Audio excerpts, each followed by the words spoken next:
they will be ready to help out in the event that there's a suspect search, foot pursuit, whatever the case may be. But right now, lots of CHPs behind him, a couple of others standing by in the area. They are all well aware of what's going on here. The Sheriff's Department broadcasting in their frequencies as well internally, and all of the officers in the area have computer monitors right in their patrol cars, and they can see and keep up with the pursuit remotely. So there will be an end eventually here, but it's going to be very interesting based on what we've seen tonight. The behavior that we have witnessed is just, we're talking about very serious crimes that will not be taken away.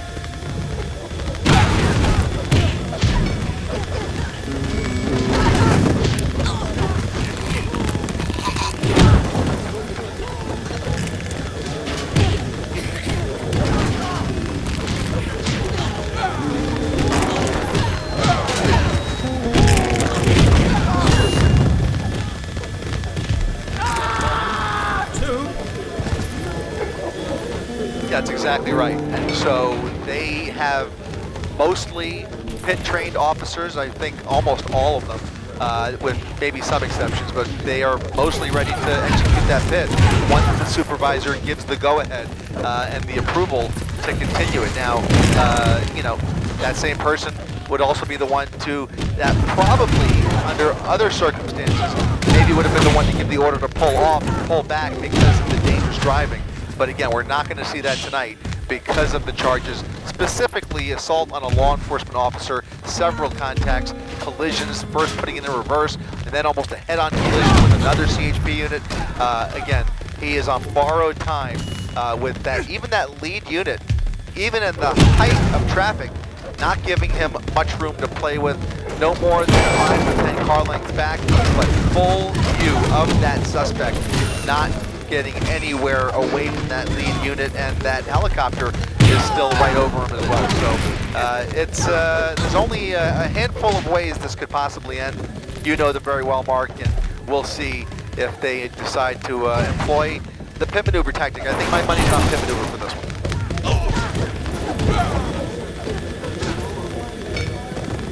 He's back in Compton, but now going again westbound on Rosecrans. So as he continues westbound, he'll start to approach the 110 freeway once again here off the nose, slowing down a bit. And this could be indicative of either a low fuel light or something else. So we'll see. Slowing down under the railroad track there, making a slow crawl from the intersection into oncoming lanes of traffic for no good reason. Looking for a side street and most likely looking for a place to dump people. Now one unit has crossed over with them, and now only one of those units is ready to make that left turn. That's going to be a northbound turn onto, I think that's Mulberry Street, Mulberry Avenue, and there he is. So he's going to come out the other side again, part residential, part industrial at the end of this block here, and well, here comes another unit waiting for him on the other side. So he's got units in front, units behind him, almost another head-on situation there. He goes around, swerves around him, but again, notice slow speed here. He is conserving fuel and maybe on borrowed time in terms of the gas. We'll see here, but for some reason, the driving has slowed down dramatically. Yep.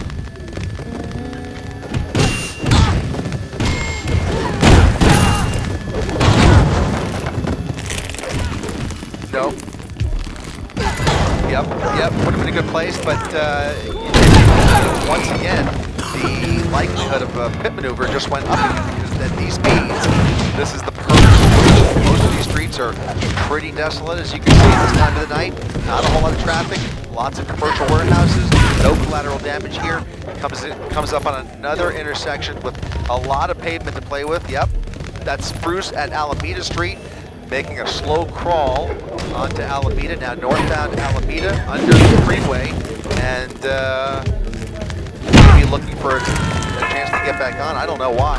I think something is wrong with the vehicle. Perhaps it's fuel, perhaps it's something else, but he is coming to almost a dead stop under this overpass, which is going to be a little bit difficult for us. We're going to come around here and see. It almost looks, yeah, he's still crawling along, no more than 20 miles per hour, and there he is. That'll put him back on Rosecrans, I think, or unless that's, yeah, this will merge with Rosecrans. Now crossing over Rosecrans, a U-turn on Rosecrans Avenue, and now going back in the eastbound directions. Now eastbound Rosecrans, back to Compton, and even picking up a little bit more speed. So maybe that wasn't the end of the gas tank, but in any event, that speed is not right. But he's doing about 50, 45, 50 as he steps on the gas there. Still has some more life left in him, but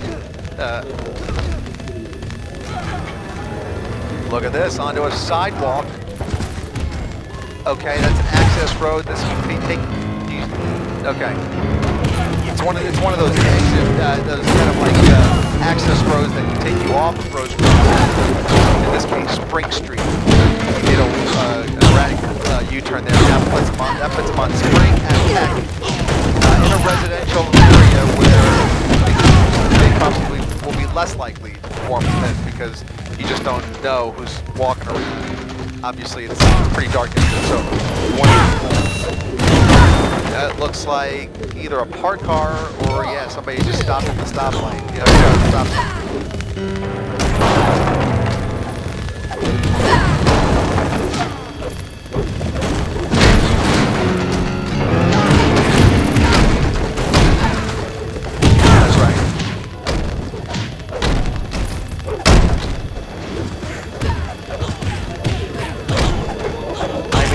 Just a few days ago, you can't forget that pursuit on Friday where there was a getaway vehicle ready under an overpass to take the suspect away, and the pursuit continued. So even if the vehicle's on borrowed time, he's determined and has a network in the neighborhood.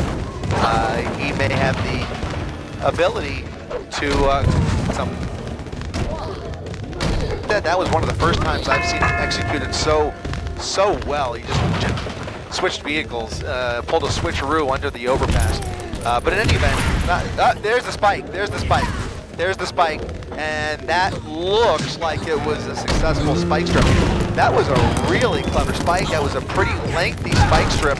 I didn't even see it right away, and I don't think he saw it either.